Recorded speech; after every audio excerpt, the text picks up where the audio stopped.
Assalamualaikum, salam Malaysia Madani. Saya Anas Farihin dalam Berita Semasa.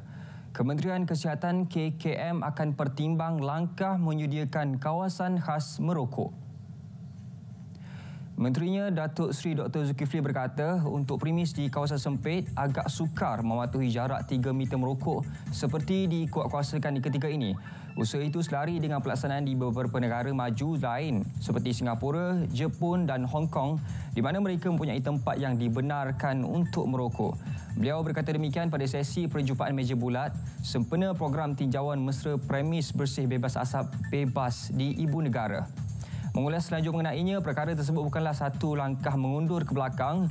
Sebaliknya bagi memastikan larangan merokok pada jarak 3 meter dari premis makanan dipatuhi.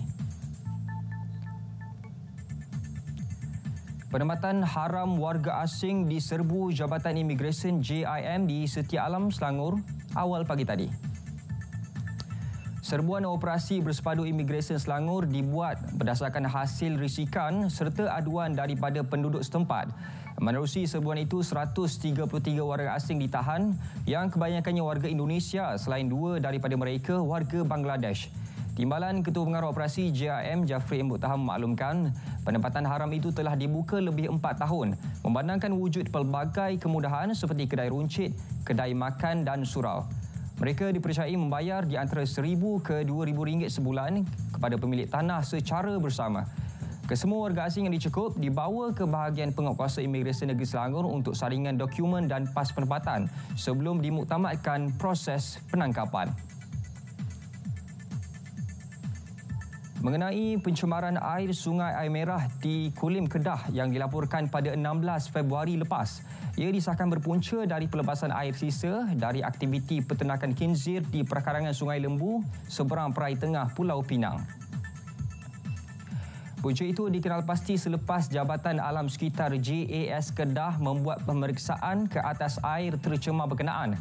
Pengarahnya Sharifah Zakiah Said Sahab memaklumkan pasukan pegawai penyiasat JAS digerakkan ke lokasi bagi tujuan pemeriksaan tersebut. Menerusi pemeriksaan itu, terdapat aliran air berwarna hitam di kesan dari Sungai Air Merah yang memasuki Sungai Kulim. Ia mengalir dari sekitar kawasan peternakan khinzir iaitu beberapa kolam yang melepaskan air sisa ke Sungai Air Merah sebelum mengalir ke Sungai Kulim. Pemantauan turut dilakukan menerusi kaedah drone di sepanjang sungai.